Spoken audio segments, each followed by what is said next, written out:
against desertification is under threat.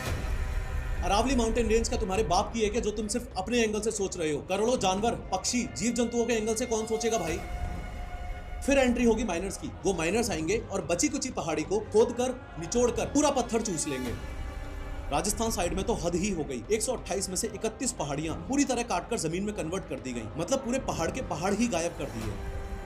अब builders और politicians की नजर अरावली पे पड़े तो वो उसको खुद के फायदे के लिए खतरनाक तरीके से मिसयूज ना करें। ऐसा हो सकता है क्या? और इससे भी ज्यादा जरूरी सवाल ये कि अचानक से इन अरावली माउंटेन रेंजेस की नई डेफिनेशन की जरूरत आखिर पड़ क्यों रही है।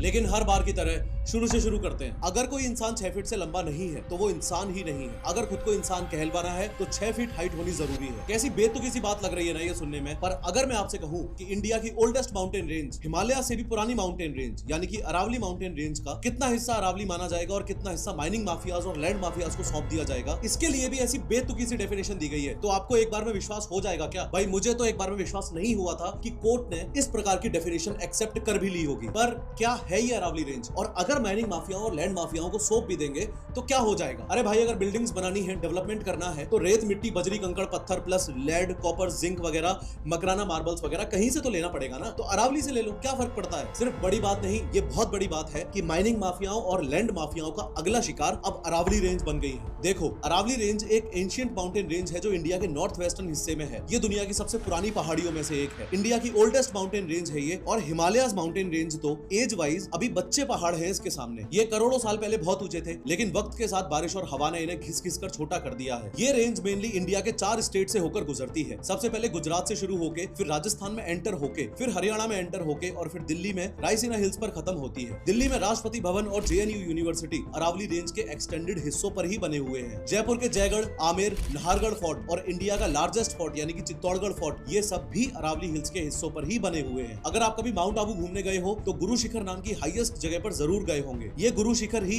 अरावली की सबसे ऊंची चोटी है और इसकी हाइट करीबन 1722 मीटर है। गुजरात से दिल्ली तक ये रेंज करीब 692 किलोमीटर लंबी है। अब प्रॉब्लम समझो, प्रॉब्लम क्या है? प्रॉब्लम ये है कि सुप्रीम कोर्ट ने अरावली माउंटेन रेंजेस की एक नई डेफिनेशन एक्सेप्ट की है। इस नई डेफिनेशन के 2 पार्ट्स हैं, एक वर्टिकल पार्ट और एक हॉरिजॉन्टल पार्ट। वर्टिकल पार्ट वाली डेफिनेशन ये कहती है कि अगर कोई पहाड़ी अपने आसपास की जमीन से